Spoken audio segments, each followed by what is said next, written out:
Assalamualaikum warahmatullahi wabarakatuh. Perkenalkan, nama saya Ramdhani dari PGSD 3H. Di sini saya akan memaparkan materi mengenai tulisan fiksi dan non fiksi. Adapun pengertian tulisan fiksi dan non fiksi adalah yang pertama yaitu fiksi. Kata fiksi berasal dari bahasa Inggris yaitu fiction. Fiction yang berarti khayalan atau rekaan.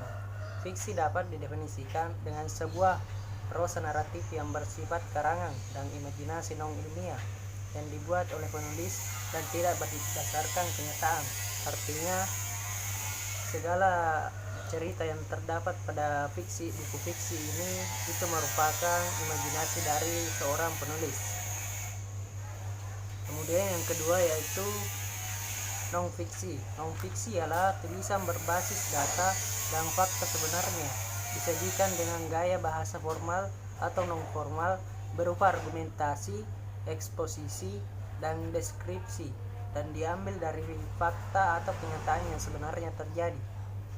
Artinya misalnya seseorang membuat buku dan menulis misalnya terdapat suatu masalah yang terjadi dan korban yang meninggal itu sekian, artinya itu merupakan kenyataan yang terjadi di dunia nyata.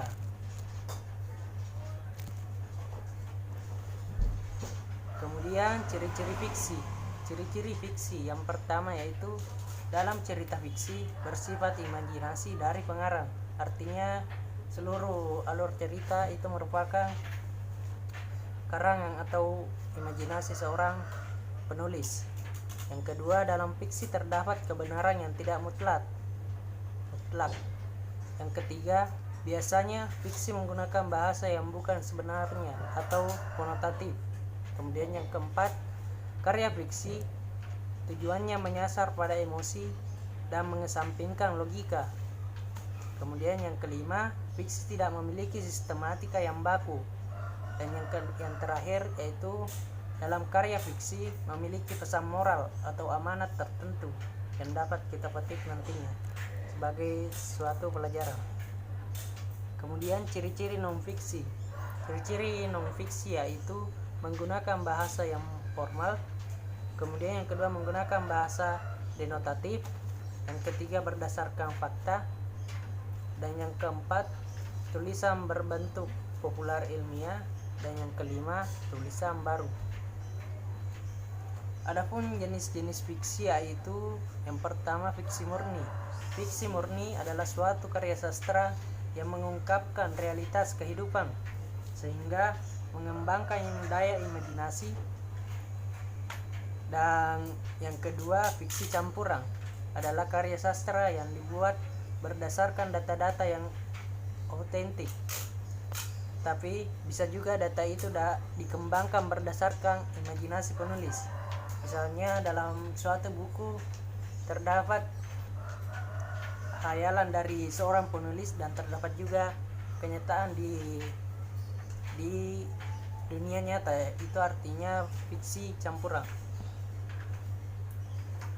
Kemudian jenis-jenis non fiksi. Yang pertama itu non fiksi murni.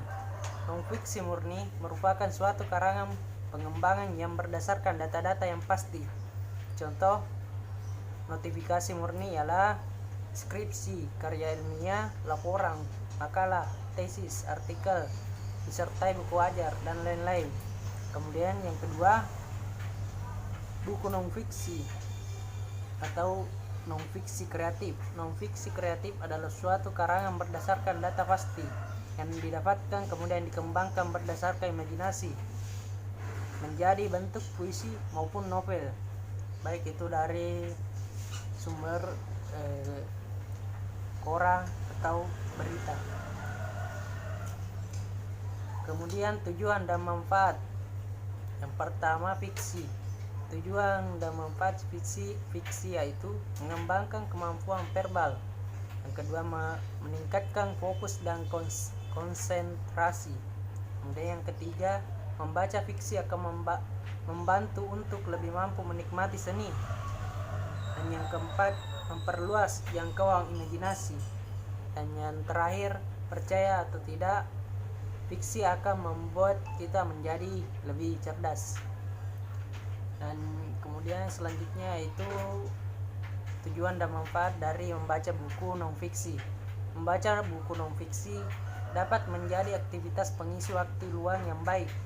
Buku non-fiksi berisi banyak ilmu pengetahuan dan dapat membuka wawasan kita.